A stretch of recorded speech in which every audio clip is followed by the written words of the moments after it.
শীতের স্নিগ্ধতায় পিকনিকে মেতে উঠেছে গড়বেতার গনগনি।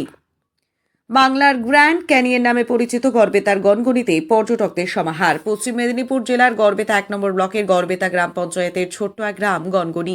কলকাতা থেকে মাত্র কয়েক ঘন্টার দূরত্বে পশ্চিম মেদিনীপুর জেলার শিলাবতী নদীর ধারে অবস্থিত এই জায়গাটিকে বাংলার গ্র্যান্ড ক্যানিয়ন বলা হয়। যদি উঁচু নিচু ভূমিরূপ আর জঙ্গল আপনার পছন্দের হয় তাহলে দারুণ লাগবে গনগনি। একদিকে কাজু বাদামের জঙ্গলে বনভোজন, অপরদিকে কাকড়ে ঢাকা গিরিখাত। একদিকে শিলাবতী নদীর স্নিগ্ধ শান্ত ভাব বয়ে চলা, অপরদিকে সবুজ শ্যামল অটবির মাঝে নীল আকাশের ভেতর দিগন্তে সূর্যাস্ত সচক্ষে প্রত্যক্ষ করা এনে দেবে এক আলাদা অনুভূতি।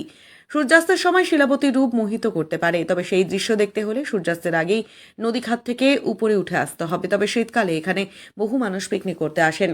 দূর দূরান্ত থেকে মানুষ প্রাকৃতিক সৌন্দর্যের অবহাতে একটু মনের আনন্দে পিকনিক করতে আসছেন। বর্তমানে গনগনিতে রাজ্য সরকারের উদ্যোগে তৈরি হয়েছে কৃত্রিম ফুলের পার্ক, ওয়াচ টাওয়ার গড়ে উঠেছে পরিবেশ প্রেমীদের জন্য। কি কি দেখলে বা কেন আসলে? আমাদের কোচিং থেকে আনা হয়েছে এখানে। আমরা ভূগোল বিষয়ে গণতন্ত্র সম্বন্ধে পড়েছি, আর এসেছি ভূগোল বিষয়ে যা যা পড়েছি তাই দেখতে পাচ্ছি। আর সরকারকে উদ্যোগ নেওয়ার জন্য, সংরক্ষণ করতে বলছো?